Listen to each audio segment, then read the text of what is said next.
How do you bounce back from being sued by the world's most valuable company? Ask Corellium CEO Amanda Gorton. After Apple launched a suit against her startup in 2019, alleging it had breached copyright in making virtual versions of iPhones for security testers, the company had to put much of its energy and focus into fending off the tech giant's lawyers.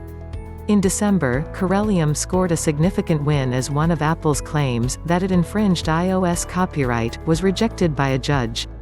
The other claim, that Corellium circumvented Apple's security measures in violation of the Digital Millennium Copyright Act, is still to be decided on.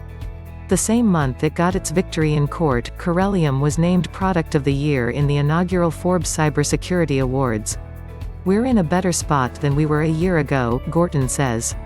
"We've had a lot of momentum. Corellium is pressing onwards to build what it hopes will be a virtual paradise for researchers looking for security weaknesses in Apple iPhones or its new M1 Max, or any other ARM-based system."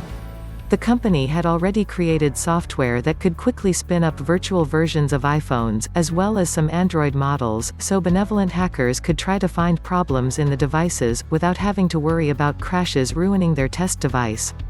And this week, Corellium is announcing it has bought Azaria Labs, run by Forbes 30 Under 30 alum Maria Markstetter, one of the world's leading security researchers when it comes to ARM designs. Her focus has always been to train researchers in the art of ARM exploitation, finding flaws deep at the chip level, ideally so they can be disclosed to the manufacturer and fixed. Now, as Chief Product Officer of Corellium, she'll be bringing that training into the Corellium tool, making it that much easier to find bugs in not just Apple products, from the iPhone to the M1 Max, but Android and ARM-based Internet of Things (IoT) devices as well.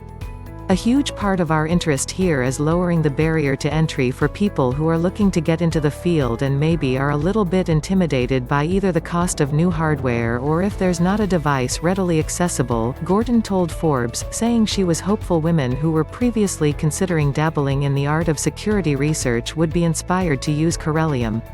"There's just such a dearth of women in the security research industry that, hopefully, making it more approachable and accessible will help even the playing field."